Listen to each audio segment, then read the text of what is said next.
오늘 함께 나눌 성경 말씀은 이사야 6장 1절에서 8절 말씀입니다.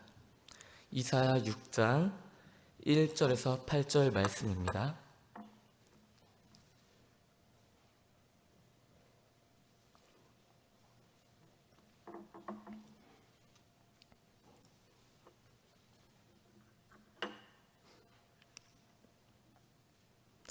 이사야 6장 1절에서 8절 말씀 다 찾아셨으면 함께 합독하도록 하겠습니다. 우시야 왕이 죽던 해에 내가 본즉 주께서 높이 들린 보좌에 앉으셨는데 그의 옷자락은 성전에 가득하였고 스랍들이 모시고 섰는데 각기 6날개가 있어 그 둘로는 자기의 얼굴을 가리었고 그 둘로는 자기의 발을 가리었고 그 둘로는 날며 서로 불러 이르되 거룩하다 거룩하다 거룩하다 만군의 여호와여 그의 영광이 온 땅에 충만하도다 하더라. 이같이 화답하는 자의 소리로 말미암아 문지방의 터가 요동하며 성전의 연기가 충만한지라. 그때에 내가 말하되 화로다 나여 망하게 되었도다. 나는 입술이 부정한 사람이요 나는 입술이 부정한 백성 중에 거주하면서 만군의 여호와이신 왕을 배웠음이로다 하였더라. 그때에 스랍 중에 하나가 부젓가락으로 제단에서 집은 바 핀 숯을 손에 가지고 내게로 날아와서 그것을 내 입술에 대며 이르되 보라 이것이 내 입에 닿았으니 내 악이 제하여졌고 내 죄가 사하여졌느니라 하더라. 내가 또 주의 목소리를 들으니 주께서 이르시되 내가 누구를 보내며 누가 우리를 위하여 갈고 하시니 그때에 내가 이르되 내가 여기 있나이다 나를 보내소서 하였더니. 아멘. 먼저 인사를 드려야 될 것 같습니다. 안녕하십니까. 유초등부 교육부서를 담당하고 있는 김찬원 전도사입니다. 그동안 유초등부 주일학교 설교만 하다가 이렇게 처음 작년 예배에 성도님들과 함께 말씀을 나누게 되어 하나님께 감사를 올려드립니다. 오늘 성경 본문은 선지자 이사야가 그의 예언 사역을 본격적으로 시작하기에 앞서 어떻게 하나님의 부르심을 받았고 그것에 어떻게 반응했는지 나와 있습니다. 여호와는 구원이시다 라는 뜻의 이름을 가진 선지자 이사야는 하나님의 부르심에 내가 여기 있나이다 나를 보내소서 하며 적극적으로 순종합니다. 그리고 이사야는 60여 년 동안 하나님의 예언자로서 소명을 잘 감당하였고 오늘날에도 우리에게 이 이사야서는 현대를 살아가는 그리스도인들에게도 적용할 수 있는 깊은 메시지를 전해주고 있습니다. 성경에는 이사야뿐만 아니라 수많은 인물들이 하나님의 부르심을 받습니다. 그런데 이 모든 사람들이 하나님의 말씀을 이사야처럼 곧바로 순종으로 받들진 않습니다.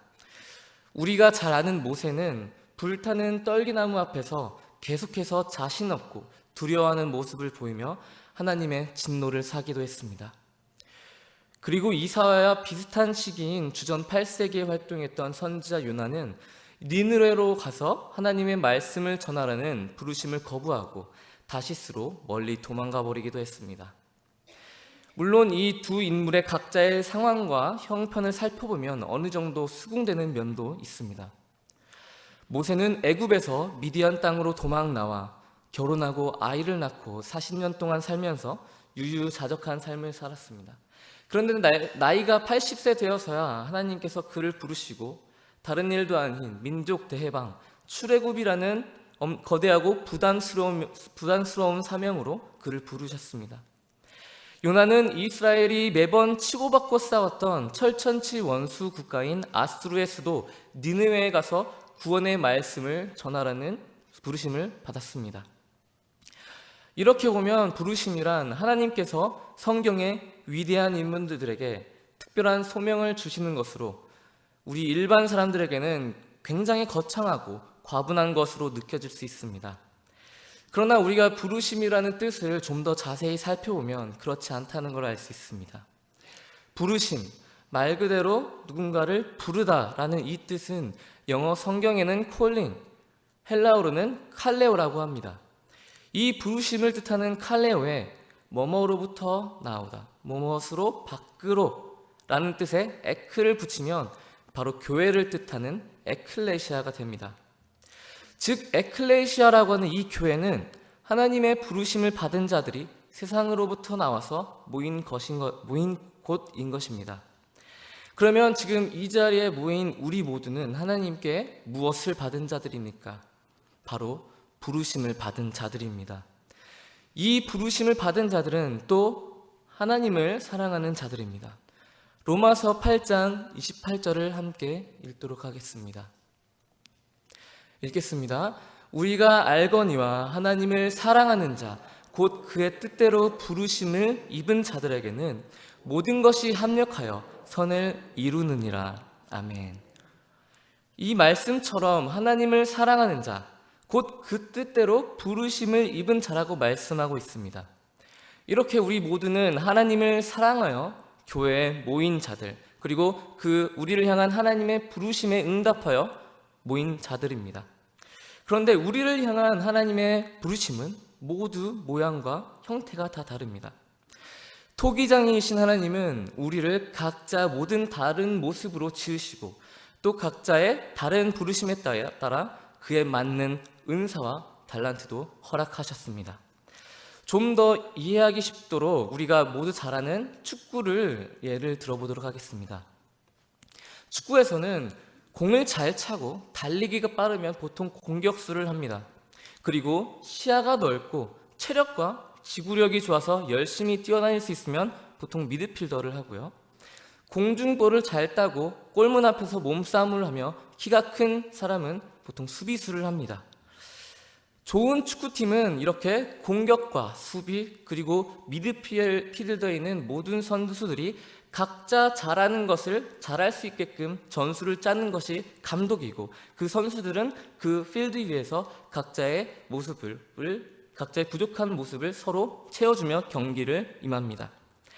예를 들어 달리기가 느리고 체력이 부족하지만 공을 굉장히 잘 다루고 시야가 좋은 선수 옆에는 바로 빠르고 민첩한 선수가 옆에 붙어서 도와줍니다. 열심히 뛰어다니면서 상대 수비를 혼란스럽게 하고 공간을 만들어주면서 빨리 달려나가야 할 상황에서 느린 선수는 그 빠른 선수에게 공을 전달하면서 나 대신 더 잘할 수 있는 선수에게 공을 넘겨주는 것이죠. 또 키가 작은 선수 옆에는 키 큰 선수가 보통 옆에서 도와줍니다. 공중볼이 멀리서 날아왔을 때 키 큰 선수가 대신해서 몸싸움을 해주고 헤딩을 해줄 때 그 옆에 있던 작은 선수는 빠르고 민첩한 몸놀림으로 그 헤딩한 공을 열심히 쫓아가고 그것으로 공격의 활로를 열게 됩니다. 이렇게 축구는 모든 선수 11명의 선수가 유기적으로 움직이며 서로 돕고 도우며 경기를 합니다. 그런데 만약 이 축구팀 11명이 모두 수비를 하거나 모두 공격수를 한다면 어떻게 될까요? 당연히 경기가 되지 않습니다. 축구 경기의 목표는 골을 넣고 수비를 잘해서 이기는 것인데 우리 손흥민 선수처럼 공격을 잘하는 선수들만 모아서 모조리 공격을 한다든지 아니면 모조리 수비를 한다든지 하면 이 팀은 결코 상대팀을 이길 수가 없는 것입니다. 하나님께서 우리에게 주시는 은사와 달란트는 사람마다 모두 다릅니다. 축구에서는 보통 수비수보다는 골을 잘 넣는 공격수가 스포트라이트도 많이 받고 연봉도 높고 인기도 높습니다. 하지만 우리 하나님은 은사와 달란트가 각자 다르다고 해서 그 모두를 각자 다르게 보지 않으십니다. 모두를 똑같은 시선으로 바라보십니다. 하나님께서는 우리에게 은사와 달란트를 주실 때 공동체 안에서 서로가 필요하도록 만드셨습니다. 그리스도의 지체가 모두가 다르지만 모든 지체가 중요하듯이 하나님께서는 우리가 각자 다른 일을 하도록 창조하셨지만 하는 모든 일이 중요합니다. 다만 우리가 하는 것은 받은 은사와 달란트를 가지고 그 부르심에 따라 하나님께 영광을 돌리고 그 부르신 장소에서 주를 섬기는 것입니다. 예배봉사, 식당보사, 차량봉사, 교육부서 봉사 어느 것 하나 하나님은 어떤 것을 더 낮게 보시거나 좋게 보지 않으시고 한 달란트든지 10달란트든지 그 맡겨진 사명을 잘 감당했을 때 똑같이 잘했다고 칭찬하시는 분이 바로 우리 하나님이신 것입니다. 뉴욕 타임즈의 베스트셀러 저자로 이름이 올라가 있는 미국의 데이빗 플랫 목사님은 하나님의 부르심에 대해 4가지로 정리하고 있습니다. 바로 첫 번째는 구원으로의 부르심, 두 번째는 선교로의 부르심, 세 번째 자기 위치로의 부르심, 그리고 마지막으로 4번째는 섬김의 부르심입니다. 뭔가 굉장히 다양하고 종류가 많은 것 같지만 제가 이것을 성경 한 구절로 정리해 보았습니다. 바로 요한복음 15장 16절 말씀인데요. 함께 읽도록 하겠습니다. 너희가 나를 택한 것이 아니요 내가 너희를 택하여 세웠나니 이는 너희로 가서 열매를 맺게 하고 또 너희 열매가 항상 있게 하여 내 이름으로 아버지께 무엇을 구하든지 다 받게 하려 함이라. 아멘. 예수님께서 십자가의 고난을 앞두고 최후의 만찬을 마치신 다음 제자들에게 하신 말씀입니다. 오늘 이 말씀처럼 우리가 하나님을 택한 것이 아니라 우리는 하나님의 택함을 받았습니다. 그 이유는 우리로 하여금 열매 맺게 하고 가서 그 열매가 항상 있게 하기 위하신 것입니다. 이 요한복음 말씀에서 우리를 택하시고 세워주셨다고 하시는 이 말씀은 택하시는 것은 무엇입니까? 아까 말씀드렸던 첫 번째, 우리를 향한 구원으로의 부르심입니다. 우리를 택하시고 그리고 세워주셨다는 것은 우리 각자의 자리로 세워주셨다는 것입니다. 사회에서, 어떤 공동체에서, 교회 안에서, 가족 안에서 우리는 하나님의 부르심을 받고 우리 자기 위치로의 부르심을 받았습니다. 그리고 세 번째로 가서 열매를 얻으라고 하신 것에는 간다는 것은 모든 민족을 제자 삼으라고 명하신 선교로의 부르심입니다. 가는 것은 선교의 시작입니다. 우리가 보통 전도할 때 땅밟기를 하지 않습니까? 걸어서 가는 것이 그만큼 선교에서 큰 의미가 있기 때문입니다. 가서 무엇을 하라고 했습니까? 바로 열매를 맺으라고 했습니다. 이 열매를 맺는 것은 섬김의 부르심입니다. 예수님께서는 공생의 기간 동안 말씀으로만 사역하지 않으시고 직접 행동으로 실천하시며 부족하고 연약하고 소외된 자들을 사랑으로 돌보시고 섬겨주셨습니다. 이러한 예수님의 사랑의 섬김으로 인하여 복음이 이 땅에 뿌리 내린 것처럼 우리의 섬김을 통해 주님의 뜻과 주님의 나라가 확장되는 것입니다. 오늘의 본문을 다시 한번 살펴보겠습니다. 이사야 6장 1절에 이사야가 하나님의 환상을 보았을 때 우시야 왕이 죽은 해였습니다. 우시야 왕은 남유다의 10대 왕입니다. 비록 말년에 교만하여져서 제사장의 역할까지 빼앗으려다가 나병을 얻고 세상을 떠났으나 그 우시야 왕은 무려 52년이나 남유다를 통치하며 남유다를 북국 강병으로 이끈 하나님을 경외하고 말씀을 잘 따르던 성군이었습니다. 보통 한 나라를 다스리던 왕이 죽으면 그 나라는 깊은 슬픔에 잠기고 혼란에 빠지게 됩니다. 더군다나 우시야 왕은 이스라엘의 손꼽히는 성군이고 오랜 기간 동안 나라를 다스렸기 때문에 이 슬픔과 혼란은 더욱 컸을 것입니다. 또한 이 시기에 이스라엘은 남북으로 분열되어 있고 애국과 아수르, 바벨론 등 주변 강대국이 세력이 형성되기 시작하거나 점점 커지고 있던 때였습니다.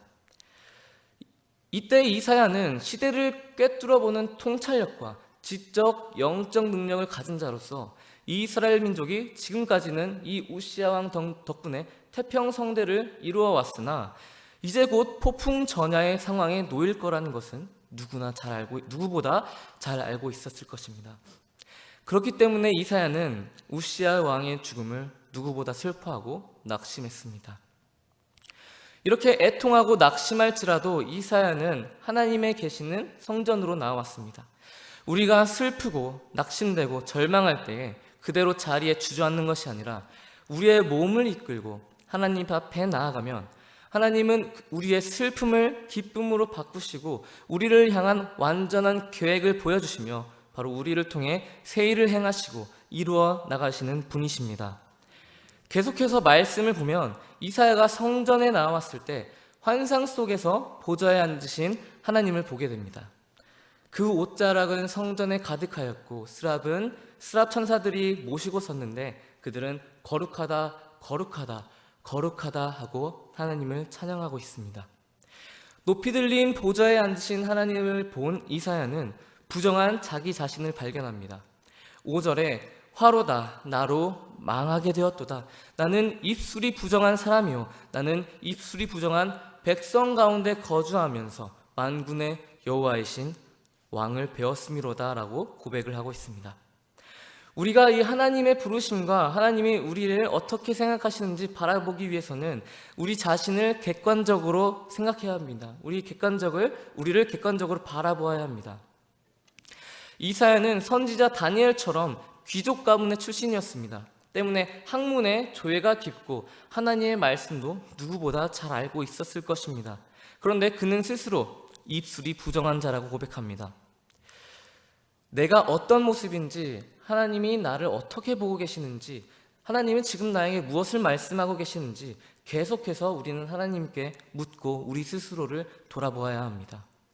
매일 말씀 안에 거하며 나의 신앙과 믿음을 객관적으로 점검해야 하는 것입니다.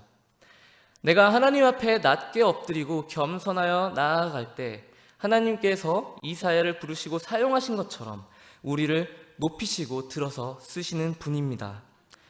하나님은 죄를 깨닫고 절망하는 이사야의 죄를 사하여 주십니다. 스랍 중 하나가 단에서 핀 숯을 가지고 이사야의 입에 대며 내 악이 제하여졌고 내 죄가 사하여졌느니라 하고 선언합니다. 이어서 8절에 하나님은 말씀하십니다. 내가 누구를 보내며 누가 우리를 위하여 갈까?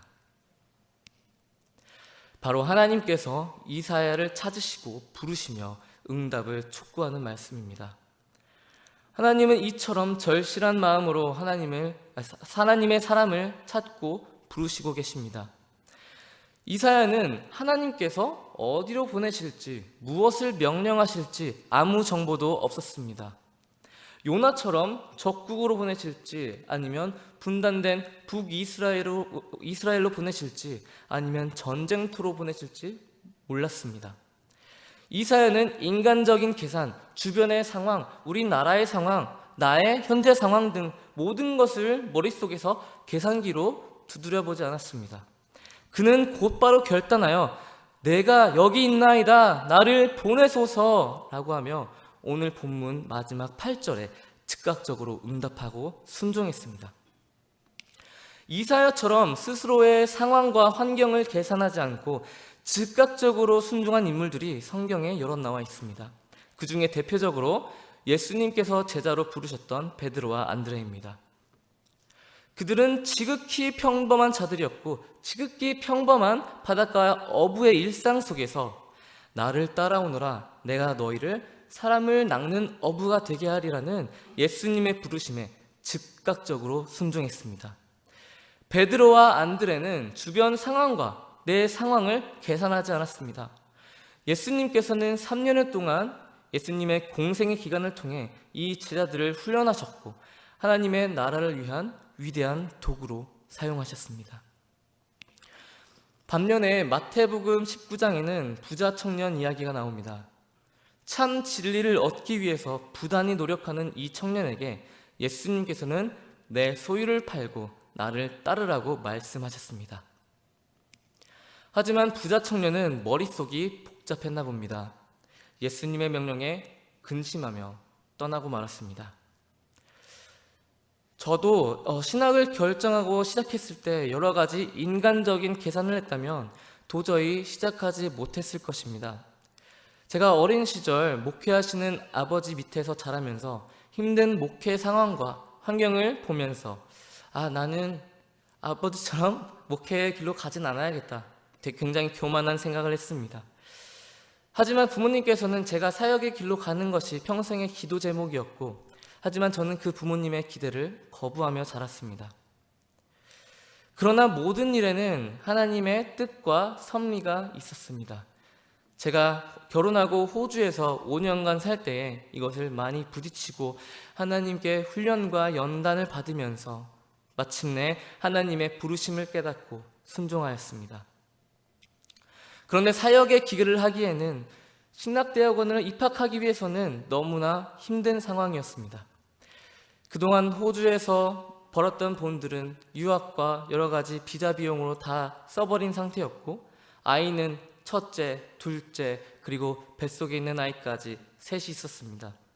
제가 한국에 왔을 때 직업도 없고 집도 없고 차도 없고 그저 캐리어 하나와 몸뚱아리 하나뿐이었습니다. 이 상황에서 가정의 생계를 책임져야 할 가장이 대학원에 가서 공부를 하겠다고 하면 아마 세상 사람들은 손가락질하면서 정신이 나갔다고 했을지 모릅니다. 정말 이 세상의 시선으로는 너무나 무모하고 말도 안 되는 상황이지만 저는 하나님께서 저를 향한 완벽한 계획을 가지고 계심을 믿었습니다. 순종하며 한 걸음 한 걸음 나아갈 때마다 감사하게도 하나님께서는 수많은 도움의 손길과 조력자들을 붙여주시고 만나와 메추라기를 그때그때 때에 맞춰서 공급해 주셨습니다. 그리고 지금까지 저는 이 넘치는 하나님의 은혜 가운데 살아가고 있습니다. 대학원 1학년 때 막내딸이 출산하고 이사를 하고 또 제 아내는 보육교사 자격증을 얻고, 그리고 저는 또 공부와 학업, 그리고 오후에는 영어 학원에서 아이를 가르치는 이 많은 일들을 하면서도 쉼없이 달려오면서도 지치거나 하나님 너무 힘들어요, 저는 못할 것 같아요, 이렇게 하지 않고 감사와 기쁨의 마음으로 순종하며 달려오고 있습니다. 이처럼 하나님의 부르심에는 완전한 계획이 있습니다. 로마서 11장 29절 말씀을 함께 읽도록 하겠습니다. 하나님의 은사와 부르심에는 후회하심이 없느니라. 아멘. 하나님은 우리 인간의 사고와 상상을 뛰어넘으시는 분이심을 믿으시길 바랍니다. 나의 환경과 상황에 억눌리지 않고 그것을 극복하고 결단하고 부르심에 순종하여 나아갈 때에 하나님은 하나님께서 예비하신 그분의 방법과 그분의 때에 따라 우리에게 역사하시고 우리를 사용해 주십니다. 사랑하는 성도 여러분, 하나님께서는 우시아 왕이 죽은 해에 온 나라가 슬픔에 잠기고 애통해하며 다가올 혼란에 두려워하고 있을 때 선지자 이사야를 찾으시고 부르셨습니다. 오늘날 이 혼란스러운 시대 속에서 여전히 하나님은 부르심에 순종한 자들을 찾고 계십니다. 현재 여건이 안 돼서 상황과 환경이 받쳐주지 않아서 그런 생각이 드신다면 기도하고 하나님께 맡겨드립시다. 하나님의 부르심에는 실수가 없으십니다. 완전한 계획을 갖고 계십니다.